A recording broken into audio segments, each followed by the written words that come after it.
Capítulo 7. En la encrucijada de los caminos. El más distinguido de todos los que fueron llamados a guiar a la iglesia de las tinieblas del papado a la luz de una fe más pura fue Martín Lutero, celoso, ardiente y abnegado, sin más temor que el temor de Dios y sin reconocer otro fundamento de la fe religiosa que el de las Santas Escrituras. Fue Lutero el hombre de su época. Por su medio realizó Dios una gran obra para reformar a la iglesia e iluminar al mundo. A semejanza de los primeros heraldos del Evangelio, Lutero surgió del seno de la pobreza. Sus primeros años transcurrieron en el humilde hogar de un aldeano de Alemania que con su oficio de minero ganara los medios necesarios para educar al niño. Quería que ese hijo fuese abogado, pero Dios se había propuesto hacer de él un constructor del gran templo que venía levantándose lentamente en el transcurso de los siglos. Las contrariedades, las privaciones y una disciplina severa constituyeron la escuela donde la infinita sabiduría preparara a Lutero para la gran misión que iba a desempeñar. El padre de Lutero era hombre de robusta y activa inteligencia y de gran fuerza de carácter, honrado, resuelto y franco. Era fiel a las convicciones que le señalaban su deber, sin cuidarse de las consecuencias. Su propio sentido común le hacía mirar con desconfianza el sistema monástico. Le disgustó mucho ver que Lutero, sin su consentimiento, entrara en un monasterio, y pasaron 2 años antes que el padre se reconciliara con el hijo, y aún así no cambió de opinión. Los padres de Lutero velaban con gran esmero por la educación y el gobierno de sus hijos. Procuraban instruirlos en el conocimiento de Dios y en la práctica de las virtudes cristianas. Muchas veces oía el hijo las oraciones que su padre dirigía al cielo para pedir que Martín tuviera siempre presente el nombre del Señor y contribuyese un día a propagar la verdad. Los padres no desperdiciaban los medios que su trabajo podía proporcionarles para dedicarse a la cultura moral e intelectual. Hacían esfuerzos sinceros y perseverantes para preparar a sus hijos para una vida piadosa y útil, siendo siempre firmes y fieles en sus propósitos y obrando a impulsos de su sólido carácter. Eran a veces demasiado severos, pero el reformador mismo, si bien reconoció que se habían equivocado en algunos respectos, no dejó de encontrar en su disciplina más cosas dignas de aprobación que de censura. En la escuela a la cual le enviaran en su tierna edad, Lutero fue tratado con aspereza y hasta con dureza. Tanta era la pobreza de sus padres que al salir de su casa para la escuela de un pueblo cercano, se vio obligado por algún tiempo a ganar su sustento cantando de puerta en puerta y padeciendo hambre con mucha frecuencia. Las ideas religiosas lóbregas y supersticiosas que prevalecían en su tiempo le llenaban de pavor. A veces se iba a acostar con el corazón angustiado, pensando con temor en el sombrío porvenir y viendo en Dios a un juez inexorable y un cruel tirano, más bien que un bondadoso Padre Celestial. Mas a pesar de tantos motivos de desaliento, Lutero siguió resueltamente adelante, puesta la vista en un dechado elevado de moral y de cultura intelectual que le cautivaba el alma. Tenía sed de saber y el carácter serio y práctico de su genio le hacía desear lo sólido y provechoso más bien que lo vistoso y superficial. Cuando a la edad de 18 años ingresó en la Universidad de Erfurt, su situación era más favorable y se le ofrecían perspectivas más brillantes que las que había tenido en años anteriores. Sus padres podían entonces mantenerle más desahogadamente merced a la pequeña hacienda que habían logrado con su laboriosidad y sus economías. Y la influencia de amigos juiciosos había borrado un tanto el sedimento de tristeza que decara en su carácter su primera educación. Se dedicó a estudiar los mejores autores, atesorando con diligencia sus maduras reflexiones y haciendo suyo el tesoro de conocimientos de los sabios. Aún bajo la dura disciplina de sus primeros maestros, dio señales de distinción y ahora, rodeado de influencias más favorables, vio desarrollarse rápidamente su talento. Por su buena memoria, su activa imaginación, sus sólidas facultades de raciocinio y su incansable consagración al estudio, vino a quedar pronto al frente de sus condiscípulos. La disciplina intelectual maduró su entendimiento y la actividad mental despertó una aguda percepción que le preparó convenientemente para los conflictos de la vida. El temor del Señor moraba en el corazón de Lutero y le habilitó para mantenerse firme en sus propósitos y siempre humilde delante de Dios. Permanentemente dominado por la convicción de que dependía del auxilio divino, comenzaba cada día con oración y elevaba constantemente su corazón a Dios para pedirle su dirección y su auxilio. Orar bien, decía él con frecuencia, es la mejor mitad del estudio. Un día, mientras examinaba unos libros en la biblioteca de la universidad, descubrió Lutero una Biblia latina. Jamás había visto aquel libro, hasta ignoraba que existiese. Había oído porciones de los evangelios y de las epístolas que se leían en el culto público y suponía que eso era todo lo que contenía la Biblia. Ahora veía por primera vez la palabra de Dios completa. Con reverencia mezclada de admiración hojeó las sagradas páginas. Con pulso tembloroso y corazón turbado, leyó con atención las palabras de vida, deteniéndose a veces para exclamar: «¡Ah, si Dios quisiese darme para mí otro libro como este!». Los ángeles del cielo estaban a su lado y rayos de luz del trono de Dios revelaban a su entendimiento los tesoros de la verdad. Siempre había tenido temor de ofender a Dios, pero ahora se sentía como nunca antes convencido de que era un pobre pecador. Un sincero deseo de librarse del pecado y de reconciliarse con Dios le indujo al fin a entrar en un claustro para consagrarse a la vida monástica. Allí se le obligó a desempeñar los trabajos más humillantes y a pedir limosnas de casa en casa. Se hallaba en la edad en que más se apetecen el aprecio y el respeto de todos, y por consiguiente aquellas viles ocupaciones le mortificaban y ofendían sus sentimientos naturales, pero todo lo sobrellevaba con paciencia, creyendo que lo necesitaba por causa de sus pecados. Dedicaba al estudio todo el tiempo que le dejaban libre sus ocupaciones de cada día y aún robaba al sueño y a sus escasas comidas el tiempo que hubiera tenido que darles. Sobre todo se deleitaba en el estudio de la palabra de Dios. Había encontrado una Biblia encadenada en el muro del convento y allá iba con frecuencia a escudriñarla. A medida que se iba convenciendo más y más de su condición de pecador, procuraba por medio de sus obras obtener perdón y paz. Observaba una vida llena de mortificaciones, procurando dominar por medio de ayunos y vigilias y de castigos corporales sus inclinaciones naturales, de las cuales la vida monástica no le había librado. No rehuía sacrificio alguno con tal de llegar a poseer un corazón limpio que mereciese la aprobación de Dios. Verdaderamente, decía él más tarde, yo fui un fraile piadoso y seguí con mayor severidad de la que puedo expresar las reglas de mi orden. Si algún fraile hubiera podido entrar en el cielo por sus obras monacales, no hay duda que yo hubiera entrado. Si hubiera dado mucho tiempo a aquella rigidez, me hubiera hecho morir a fuerza de austeridades. A consecuencia de esta dolorosa disciplina perdió sus fuerzas y sufrió convulsiones y desmayos de los que jamás pudo reponerse enteramente. Pero a pesar de todos sus esfuerzos, su alma agobiada no hallaba alivio y al fin fue casi arrastrado a la desesperación. Cuando Lutero creía que todo estaba perdido, Dios le deparó un amigo que le ayudó. El piadoso Staupitz le expuso la palabra de Dios y le indujo a apartar la mirada de sí mismo, a dejar de contemplar un castigo venidero infinito por haber violado la ley de Dios y a acudir a Jesús, el Salvador que le perdonaba sus pecados. En lugar de martirizarte por tus faltas, échate en los brazos del Redentor, confía en Él, en la justicia de su vida, en la expiación de su muerte. Escucha al Hijo de Dios que se hizo hombre para asegurarte el favor divino. Ama a quien primero te amó.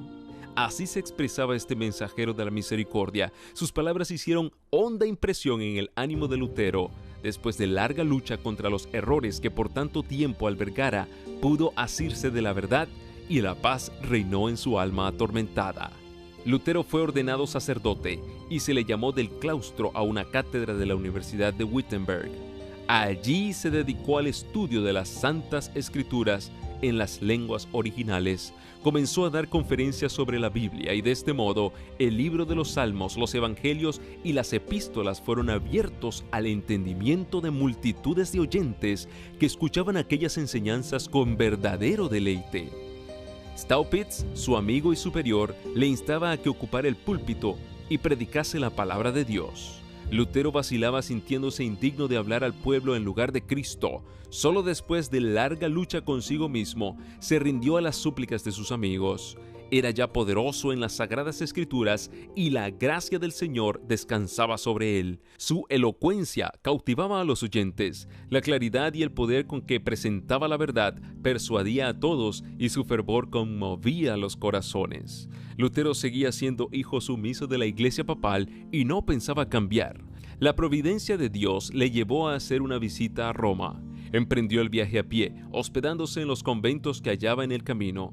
En uno de ellos, en Italia, quedó maravillado de la magnificencia, la riqueza y el lujo que se presentaron ante su vista. Dotados de bienes propios de príncipes, vivían los monjes en espléndidas mansiones, se ataviaban con los trajes más ricos y preciosos y se regalaban en suntuosa mesa. Consideró Lutero todo aquello que tanto contrastaba con la vida de abnegación y de privaciones que él llevaba y se quedó perplejo. Finalmente vislumbró en lontananza la ciudad de las 7 colinas. Con profunda emoción cayó de rodillas y levantando las manos hacia el cielo exclamó: «¡Salve Roma Santa!». Entró en la ciudad, visitó las iglesias, prestó oído a las maravillosas narraciones de los sacerdotes y de los monjes y cumplió con todas las ceremonias de ordenanza. Por todas partes veía escenas que le llenaban de extrañeza y horror. Notó que había iniquidad entre todas las clases del clero. Oyó a los sacerdotes contar chistes indecentes y se escandalizó de la espantosa profanación de que hacían gala los prelados aún en el acto de decir misa. Al mezclarse con los monjes y con el pueblo, descubrió en ellos una vida de disipación y lascivia. Doquiera volviera la cara, tropezaba con libertinaje y corrupción en vez de santidad. Sin verlo, escribió él, no se podría creer que en Roma se cometan pecados y acciones infames, y por lo mismo acostumbran decir: si hay un infierno no puede estar en otra parte que debajo de Roma, y de este abismo salen todos los pecados. Por decreto expedido poco antes, prometía el Papa indulgencia a todo aquel que se subiese de rodillas la escalera de Pilato, que se decía ser la misma que había pisado nuestro Salvador al bajar del tribunal romano y que, según aseguraban, había sido llevada de Jerusalén a Roma de un modo milagroso. Un día, mientras estaba Lutero subiendo devotamente aquellas gradas, recordó de pronto estas palabras que como trueno repercutieron en su corazón: «El justo vivirá por la fe», Romanos 1:17. Púsose de pronto de pie y huyó de aquel lugar sintiendo vergüenza y horror. Ese pasaje bíblico no dejó nunca de ejercer poderosa influencia en su alma. Desde entonces vio con más claridad que nunca el engaño que significaba para el hombre confiar en sus propias obras para su salvación y cuán necesario es tener fe constante en los méritos de Cristo. Sus ojos se habían abierto y ya no se cerrarían jamás para dar crédito a los engaños del papado. Al apartarse de Roma sus miradas, su corazón se apartó también, y desde entonces la separación se hizo más pronunciada hasta que Lutero concluyó por cortar todas sus relaciones con la Iglesia papal. Después de su regreso de Roma, recibió Lutero en la Universidad de Wittenberg el grado de doctor en teología. Tenía pues mayor libertad que antes para consagrarse a las Santas Escrituras, que tanto amaba. Había formulado el voto solemne de estudiar cuidadosamente y de predicar con toda fidelidad y por toda la vida la palabra de Dios, y no los dichos ni las doctrinas de los papas. Ya no sería en lo sucesivo un mero monje o profesor, sino el heraldo autorizado de la Biblia. Había sido llamado como pastor para apacentar el rebaño de Dios, que estaba hambriento y sediento de la verdad.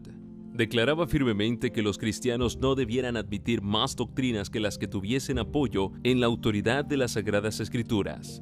Estas palabras minaban los cimientos en que descansaba la supremacía papal. Contenían los principios vitales de la Reforma. Lutero advirtió que era peligroso ensalzar las doctrinas de los hombres en lugar de la palabra de Dios. Atacó resueltamente la incredulidad especulativa de los escolásticos y combatió la filosofía y la teología que por tanto tiempo ejercieran su influencia dominadora sobre el pueblo. Denunció el estudio de aquellas disciplinas no solo como inútil, sino como pernicioso, y trató de apartar la mente de sus oyentes de los sofismas de los filósofos y de los teólogos, y de hacer que se fijasen más bien en las eternas verdades expuestas por los profetas y los apóstoles. Era muy precioso el mensaje que Lutero daba a las ansiosas muchedumbres que pendían de sus palabras. Nunca antes habían oído tan hermosas enseñanzas. Las buenas nuevas de un amante Salvador, la seguridad del perdón y de la paz por medio de su sangre expiatoria regocijaban los corazones e inspiraban en todos una esperanza de vida inmortal. Encendióse así en Wittenberg la luz cuyos rayos iban a esparcirse por todas partes del mundo y que aumentaría en esplendor hasta el fin de los tiempos. Pero la luz y las tinieblas no pueden conciliarse. Entre el error y la verdad media un conflicto inevitable. Sostener y defender uno de ellos es atacar y vencer al otro. Nuestro Salvador ya lo había declarado: no vine a traer paz sino espada, Mateo 10:34, y el mismo Lutero dijo pocos años después de principiada la Reforma: no me conducía a Dios, sino que me impelía y me obligaba. Yo no era dueño de mí mismo, quería permanecer tranquilo y me veía lanzado en medio de tumultos y revoluciones. En aquella época de su vida estaba a punto de verse obligado a entrar en la contienda. La iglesia romana hacía comercio con la gracia de Dios. Las mesas de los cambistas, Mateo 21:12, habían sido colocadas junto a los altares y llenaba el aire la gritería de los que compraban y vendían. Con el pretexto de reunir fondos para la erección de la iglesia de San Pedro en Roma, se ofrecían en venta pública, con autorización del Papa, indulgencias por el pecado. Con el precio de los crímenes se iba a construir un templo para el culto divino y la piedra angular se echaba sobre cimientos de iniquidad. Empero los mismos medios que adoptara Roma para engrandecerse fueron los que hicieron caer el golpe mortal que destruyó su poder y su soberbia. Aquellos medios fueron lo que exasperó al más abnegado y afortunado de los enemigos del papado y le hizo iniciar la lucha que estremeció el trono de los papas e hizo tambalear la triple corona en la cabeza del pontífice. El encargado de la venta de indulgencias en Alemania, un monje llamado Tetzel, era reconocido como culpable de haber cometido las más viles ofensas contra la sociedad y contra la ley de Dios, pero habiendo escapado del castigo que merecieran sus crímenes, recibió el encargo de propagar los planes mercantiles y nada escrupulosos del Papa.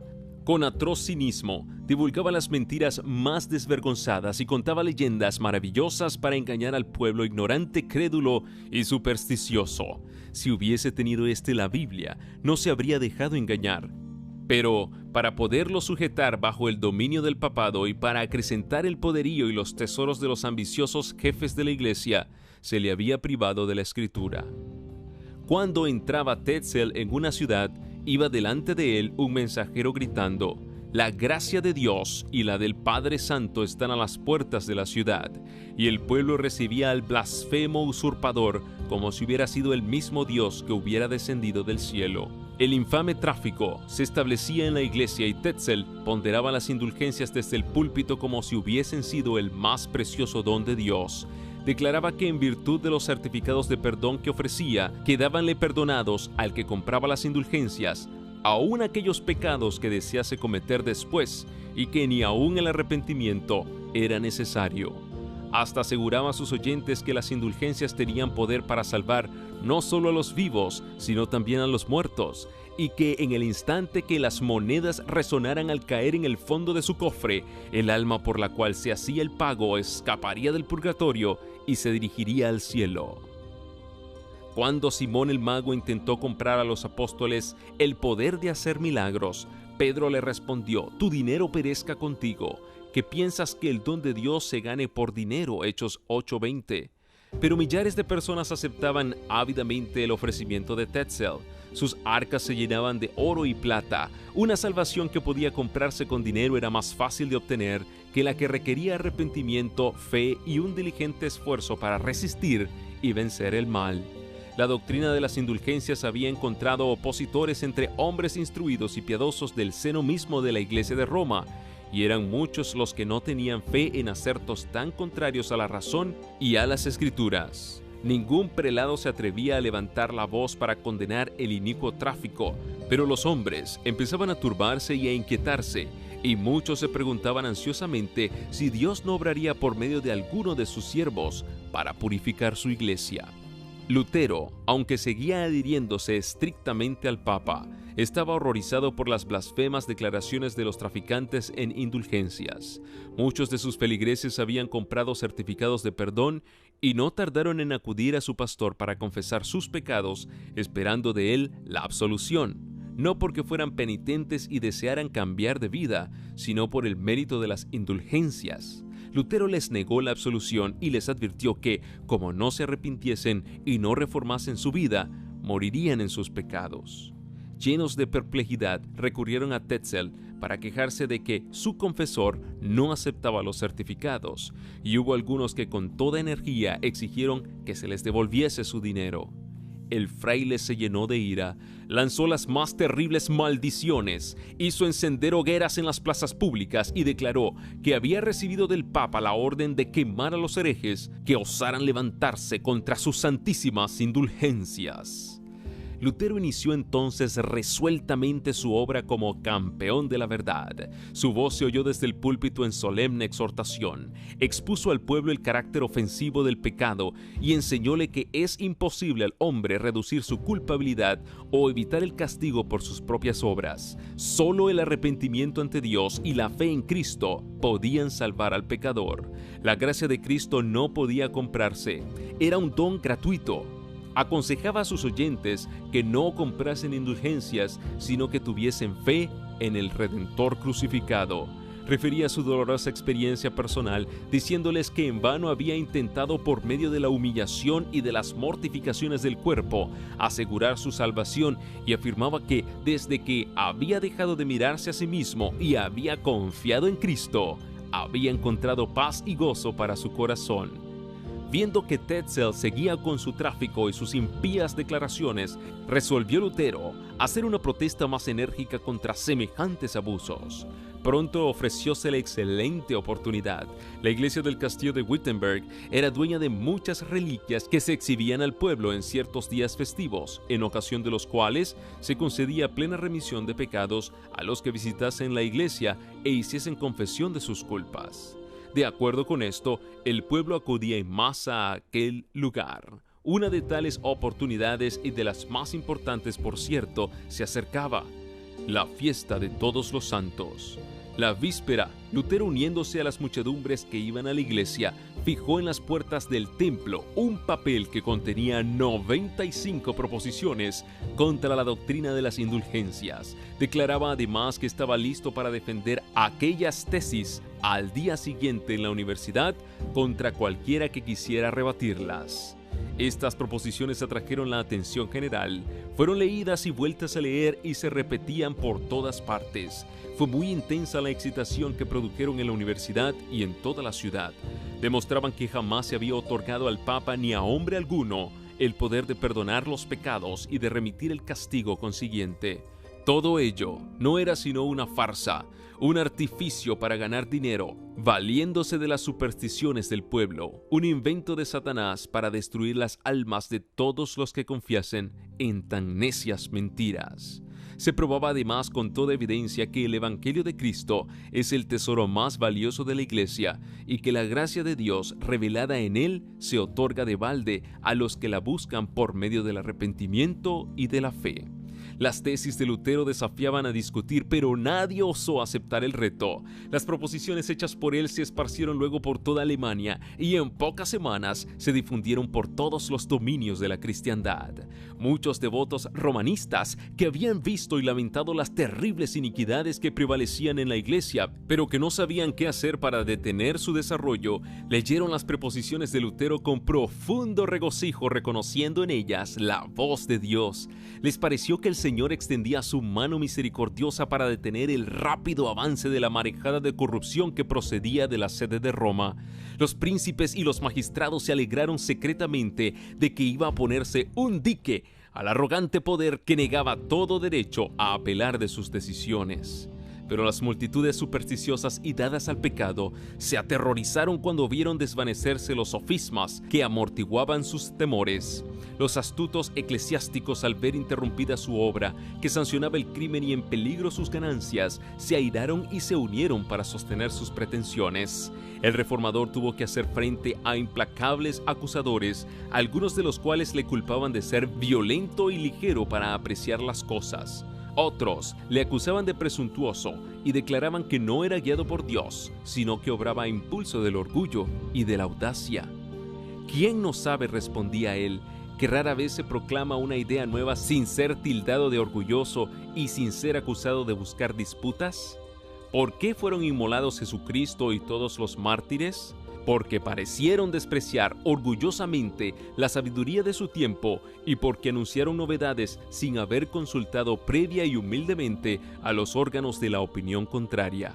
Y añadía: no debo consultar la prudencia humana, sino el consejo de Dios. Si la obra es de Dios, ¿quién la contenderá? Si no lo es, ¿quién la adelantará? Ni mi voluntad, ni la de ellos, ni la nuestra, sino la tuya, oh Padre Santo, que estás en el cielo.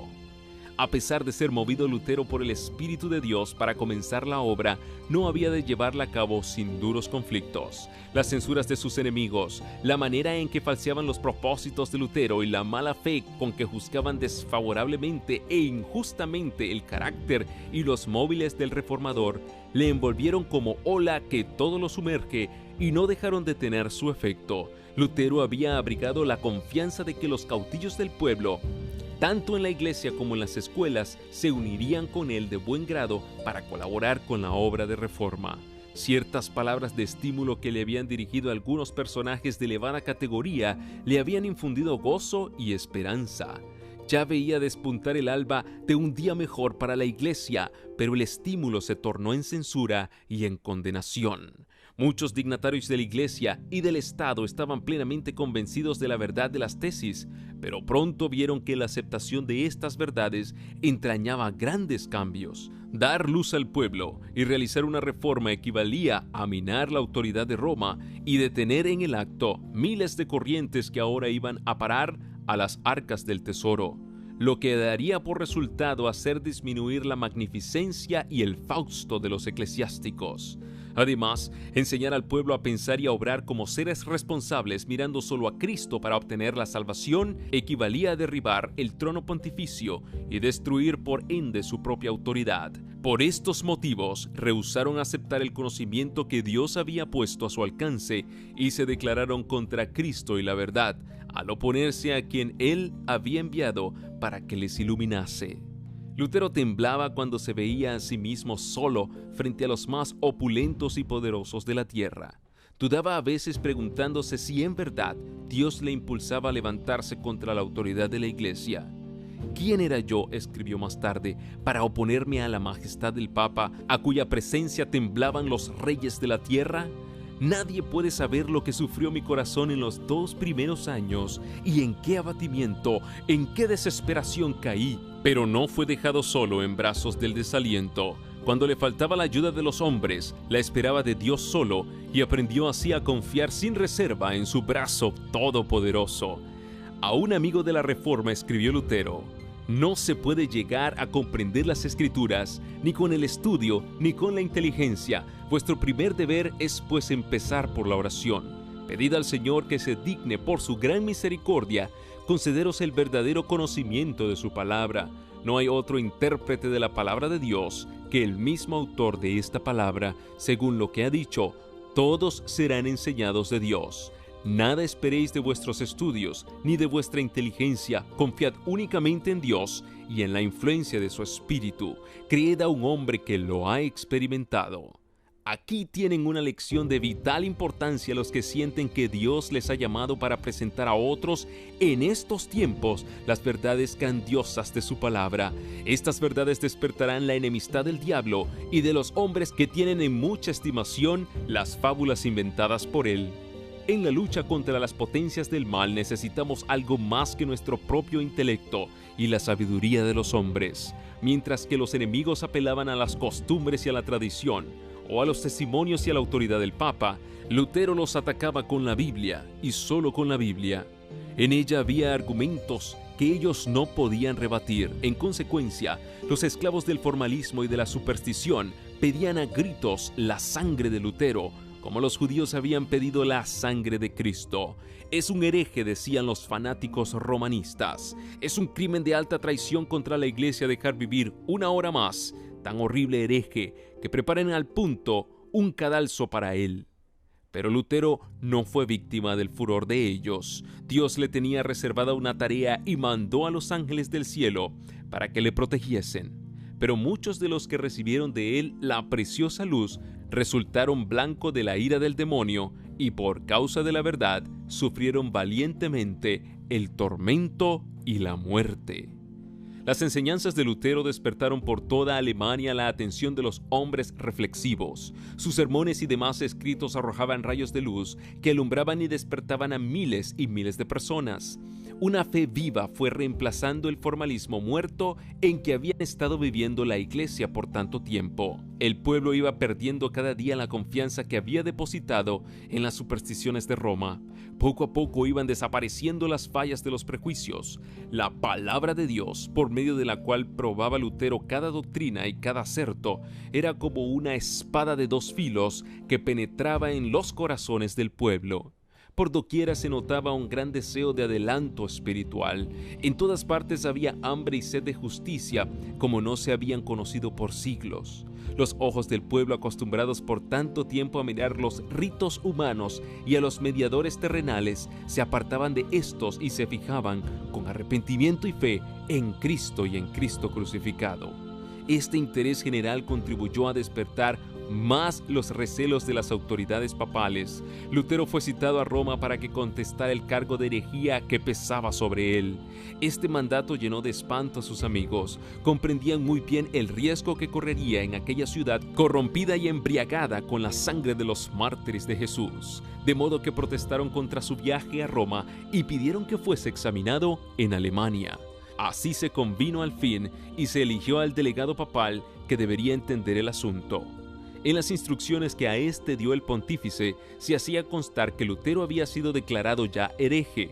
Se encargaba pues al legado que le procesara y le constriñera sin tardanza. En caso de que persistiera firme y el legado no lograra apoderarse de su persona, tenía poder para proscribirle de todos los puntos de Alemania, así como para desterrar, maldecir y excomulgar a todos sus adherentes. Además, para arrancar de raíz la pestilente herejía, el Papa dio órdenes a su legado de que excomulgara a todos los que fueran negligentes en cuanto a prender a Lutero y a sus correligionarios para entregarlos a la venganza de Roma, cualquiera que fuera su categoría en la Iglesia o en el Estado, con excepción del emperador.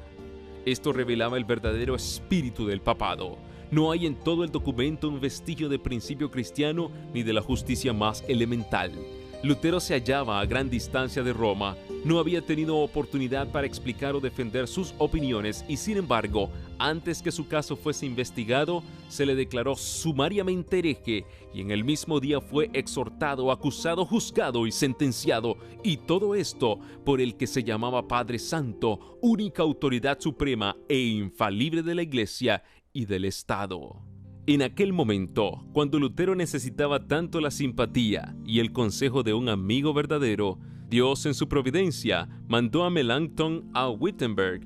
Joven aún, modesto y reservado, tenía Melanchthon un criterio sano, extensos conocimientos y elocuencia persuasiva, rasgos todos que, combinados con la pureza y rectitud de su carácter, le granjeaban el afecto y la admiración de todos. Su brillante talento no era más notable que su mansedumbre. Muy pronto fue discípulo sincero del Evangelio, a la vez que el amigo de más confianza de Lutero y su más valioso cooperador. Su dulzura, su discreción y su formalidad servían de contrapeso al valor y la energía de Lutero. La unión de estos dos hombres en la obra vigorizó la reforma y estimuló mucho a Lutero. Augsburgo era el punto señalado para la verificación del juicio, y allá se dirigió a pie el reformador. Sus amigos sintieron despertarse en sus ánimos serios temores por él. Se habían proferido amenazas sin embozo de que le secuestrarían y le matarían en el camino, y sus amigos le rogaban que no se arriesgara. Hasta llegaron a aconsejarle que saliera de Wittenberg por una temporada y que se refugiara entre los muchos que gustosamente le protegerían. Pero él no quería dejar por nada el lugar donde Dios le había puesto. Debía seguir sosteniendo fielmente la verdad a pesar de las tempestades que se cernían sobre él. Sus palabras eran estas: soy como Jeremías, el hombre de las disputas y de las discordias, pero cuanto más aumentan sus amenazas, más acrecientan mi alegría. Han destrozado ya mi honor y mi reputación. Una sola cosa me queda, y es mi miserable cuerpo. Que lo maten, Abreviarán así mi vida de algunas horas. En cuanto a mi alma, no pueden quitármela. El que quiere propagar la palabra de Cristo en el mundo debe esperar la muerte a cada instante. Las noticias de la llegada de Lutero a Augsburgo dieron gran satisfacción al legado del Papa. El modesto hereje que había despertado la atención del mundo entero parecía hallarse ya en poder de Roma y el legado estaba resuelto a no dejarle escapar. El reformador no se había cuidado de obtener un salvoconducto. Sus amigos le instaron a que no se presentase sin él y ellos mismos se prestaron a recabarlo del emperador. El legado quería obligar a Lutero a retractarse o, si no lo lograba, a hacer que lo llevaran a Roma para someterle a la suerte que habían corrido Hus y Jerónimo. Así que, por medio de sus agentes, se esforzó en inducir a Lutero a que compareciese sin salvoconducto, confiando solo en el árbitro del legado. El reformador se negó a ello resueltamente. No fue sino después de recibido el documento que le garantizaba la protección del emperador cuando se presentó ante el embajador papal. Pensaron los romanistas que convenía conquistar a Lutero por una apariencia de bondad.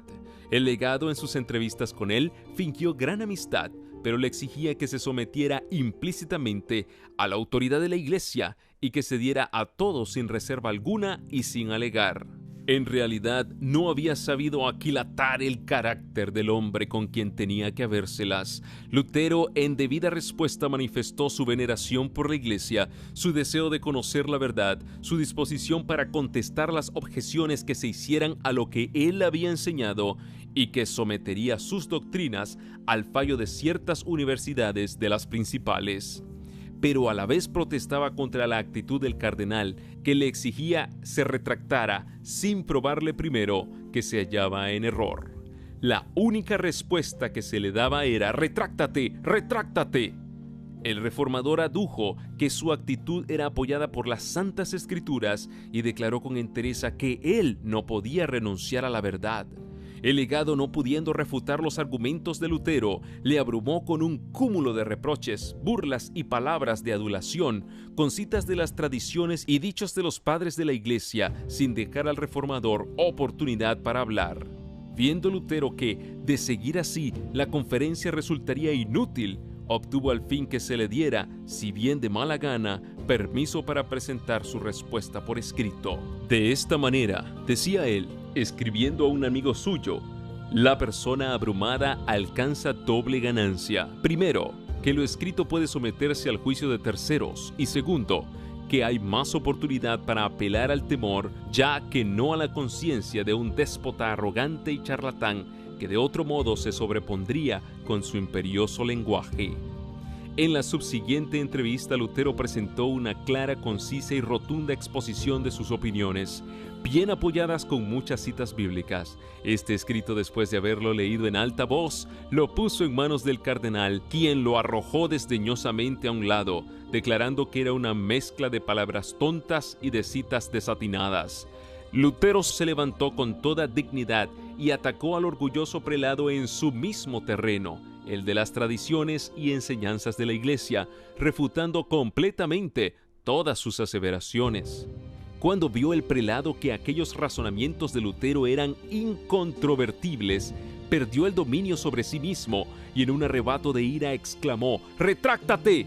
Que si no lo haces te envío a Roma para que comparezcas ante los jueces encargados de examinar tu caso. Te excomulgo a ti, a todos tus secuaces y a todos los que te son o fuesen favorables y los expulso de la Iglesia». Y en tono soberbio y airado dijo al fin: «Retráctate o no vuelvas». El reformador se retiró luego junto con sus amigos, demostrando así a las claras que no debía esperarse una retractación de su parte. Pero esto no era lo que el cardenal se había propuesto. Se había lisonjeado de que por la violencia obligaría a Lutero a someterse. Al quedarse solo con sus partidarios, miró de un lado a otro desconsolado por el inesperado fracaso de sus planes. Esta vez los esfuerzos de Lutero no quedaron sin buenos resultados. El vasto concurso reunido allí pudo comparar a ambos hombres y juzgar por sí mismo el espíritu que habían manifestado, así como la fuerza y veracidad de sus asertos. Cuán grande era el contraste. El reformador sencillo, humilde, firme, se apoyaba en la fuerza de Dios, teniendo de su parte a la verdad, mientras que el representante del Papa, dándose importancia, intolerante, hinchado de orgullo, falto de juicio, no tenía un solo argumento de las Santas Escrituras y solo gritaba con impaciencia: si no te retractas, serás despachado a Roma para que te castiguen. No obstante tener Lutero un salvoconducto, los romanistas intentaban apresarle. Sus amigos insistieron en que, como ya era inútil su presencia allí, debía volver a Wittenberg sin demora y que era menester ocultar sus propósitos con el mayor sigilo. Conforme con esto, salió de Augsburgo antes del alba, a caballo y acompañado solamente por un guía que le proporcionara el magistrado. Con mucho cuidado cruzó las desiertas y obscuras calles de la ciudad. Enemigos vigilantes y crueles complotaban su muerte. ¿Lograría burlar las redes que le tendían? Momentos de ansiedad y de solemne oración eran aquellos. Llegó a una pequeña puerta practicada en el muro de la ciudad, le fue abierta y pasó con su guía sin impedimento alguno. Viéndose ya seguros fuera de la ciudad, los fugitivos apresuraron su huida y antes de que el legado se enterara de la partida de Lutero, ya se hallaba éste fuera del alcance de sus perseguidores. Satanás y sus emisarios habían sido derrotados. El hombre a quien pensaban tener en su poder se les había escapado como un pájaro de la red del cazador. Al saber que Lutero se había ido, el legado quedó anonadado por la sorpresa y el furor. Había pensado recibir grandes honores por su sabiduría y aplomo al tratar con el perturbador de la iglesia y ahora quedaban frustradas sus esperanzas. Expresó su enojo en una carta que dirigió a Federico, elector de Sajonia, para quejarse amargamente de Lutero y exigir que Federico enviase a Roma al reformador o que le desterrase de Sajonia. En su defensa había pedido Lutero que el legado o el Papa le demostrara sus errores por las Santas Escrituras y se había comprometido solemnemente a renunciar a sus doctrinas si le probaban que estaban en contradicción con la palabra de Dios. También había expresado su gratitud al Señor por haberle tenido por digno de sufrir por tan sagrada causa. El elector tenía escasos conocimientos de las doctrinas reformadas, pero le impresionaban profundamente el candor, la fuerza y la claridad de las palabras de Lutero, y Federico resolvió protegerle mientras no le demostrasen que el reformador estaba en error. Contestando las peticiones del prelado, dijo: en vista de que el doctor Martín Lutero compareció a vuestra presencia en Augsburgo, debéis estar satisfecho. No esperábamos que, sin haberlo convencido, pretendieseis obligarlo a retractarse. Ninguno de los sabios que se hallan en nuestros principados nos han dicho que la doctrina de Martín fuese impía, anticristiana y herética, y el príncipe rehusó enviar a Lutero a Roma y arrojarle de sus estados. El elector notaba un decaimiento general en el estado moral de la sociedad. Se necesitaba una grande obra de reforma. Las disposiciones tan complicadas y costosas requeridas para refrenar y castigar los delitos estarían de más si los hombres reconociesen y acatasen los mandatos de Dios y los dictados de una conciencia iluminada. Vio que los trabajos de Lutero tendían a ese fin y se regocijó secretamente de que una influencia mejor se hiciese sentir en la iglesia. Vio asimismo que como profesor de la universidad, Lutero tenía mucho éxito. Solo había transcurrido un año desde que el reformador fijara sus tesis en la iglesia del castillo y ya se notaba una disminución muy grande en el número de peregrinos que concurrían allí en la fiesta de todos los santos. Roma estaba perdiendo adoradores y ofrendas, pero al mismo tiempo había otros que se encaminaban a Wittenberg, no como peregrinos que iban a adorar reliquias, sino como estudiantes que invadían las escuelas para instruirse. Los escritos de Lutero habían despertado en todas partes nuevo interés por el conocimiento de las Sagradas Escrituras, y no solo de todas partes de Alemania, sino que hasta de otros países acudían estudiantes a las aulas de la universidad. Había jóvenes que, al ver a Wittenberg por primera vez, levantaban sus manos al cielo y alababan a Dios, porque hacía brillar en aquella ciudad, como en otro tiempo en Sión, la luz de la verdad, y la enviaba hasta a los países más remotos. Lutero no estaba aún convertido del todo de los errores del romanismo, pero cuando comparaba los sagrados oráculos con los decretos y las constituciones papales, se maravillaba. Leo escribió: los decretos de los pontífices y no sé si el Papa es el mismo anticristo o su apóstol, de tal manera está Cristo desfigurado y crucificado en ellos. A pesar de esto, Lutero seguía sosteniendo la Iglesia romana y no había pensado en separarse de la comunión de ella. Los escritos del Reformador y sus doctrinas se estaban difundiendo por todas las naciones de la cristiandad. La obra se inició en Suiza y Holanda. Llegaron ejemplares de sus escritos a Francia y España. En Inglaterra recibieron sus enseñanzas como palabra de vida. La verdad se dio a conocer en Bélgica e Italia. Miles de creyentes despertaban de su mortal letargo y recibían el gozo y la esperanza de una vida de fe. Roma se exasperaba más y más con los ataques de Lutero, y de entre los más encarnizados enemigos de este, y aún de entre los doctores de las universidades católicas, hubo quienes declararon que no se imputaría pecado al que matase al rebelde monje. Cierto día un desconocido se acercó al reformador con una pistola escondida debajo de su manto y le preguntó por qué iba solo. «Estoy en manos de Dios», contestó Lutero. «Él es mi fuerza y mi amparo. ¿Qué puede hacerme el hombre mortal?». Al oír estas palabras, el hombre se demudó y huyó como si se hubiera hallado en presencia de los ángeles del cielo. Roma estaba resuelta a aniquilar a Lutero, pero Dios era su defensa.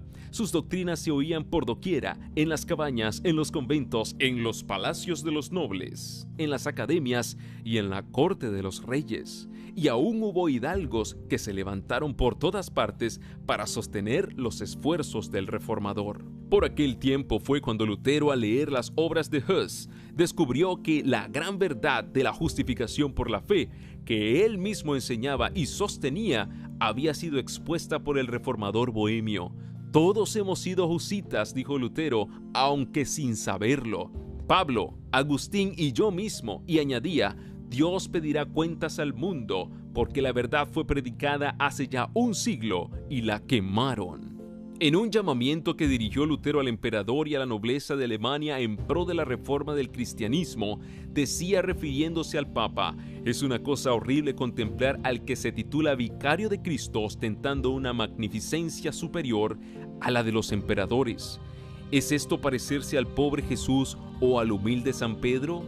Él es, dicen, el Señor del mundo, mas Cristo, del cual se jacta ser el vicario, dijo: mi reino no es de este mundo». ¿El reino de un vicario se extendería más allá que el de su Señor? Hablando de las universidades decía: «Temo mucho que las universidades sean unas anchas puertas del infierno si no se aplican cuidadosamente a explicar la Escritura Santa y grabarla en el corazón de la juventud. Yo no aconsejaré a nadie que coloque a su hijo donde no reine la Escritura Santa. Todo instituto donde los hombres no están constantemente ocupados con la palabra de Dios se corromperá». Este llamamiento circuló con rapidez por toda Alemania e influyó poderosamente en el ánimo del pueblo. La nación entera se sentía conmovida y muchos se apresuraban a alistarse bajo el estandarte de la Reforma.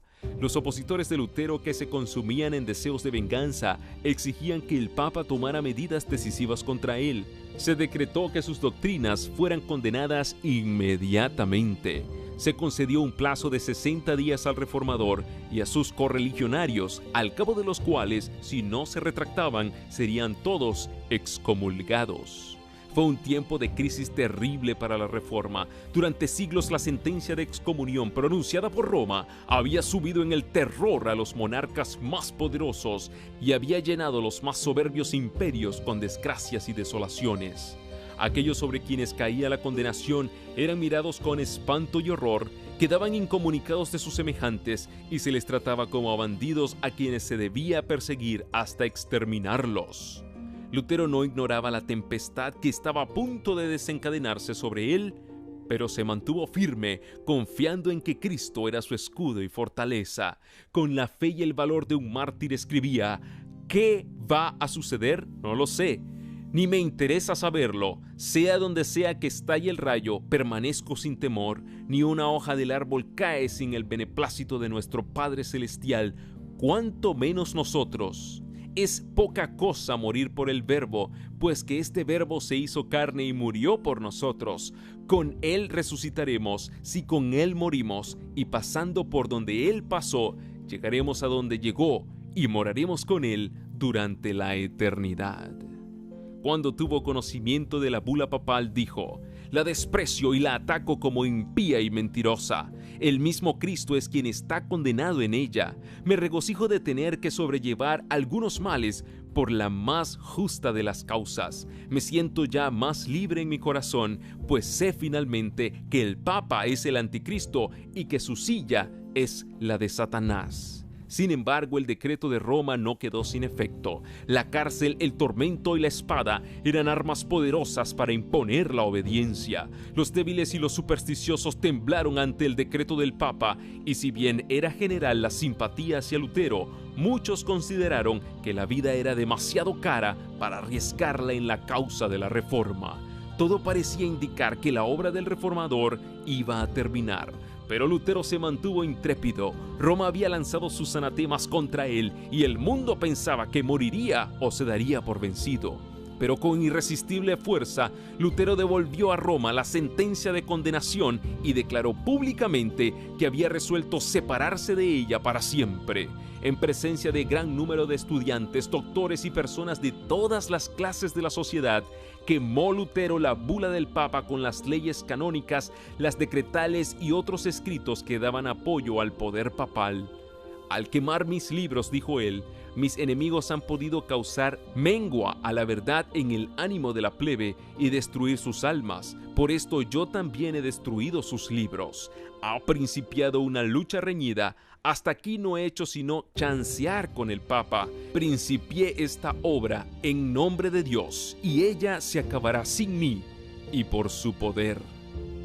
A los escarnios de sus enemigos que le desafiaban por la debilidad de su causa, contestaba Lutero: ¿quién puede decir que no sea Dios el que me ha elegido y llamado, y que ellos al menospreciarme no deberían temer que están menospreciando a Dios mismo? Moisés iba solo a la salida de Egipto, Elías estaba solo en los días del rey Acab, Isaías solo en Jerusalén, Ezequiel solo en Babilonia. Dios no escogió jamás por profeta ni al sumo sacerdote ni a otro personaje distinguido, sino que escogió generalmente a hombres humildes y menospreciados, y en cierta ocasión a un pastor, Amós. En todo tiempo los santos debieron, con peligro de su vida, reprender a los grandes, a los reyes, a los príncipes, a los sacerdotes y a los sabios.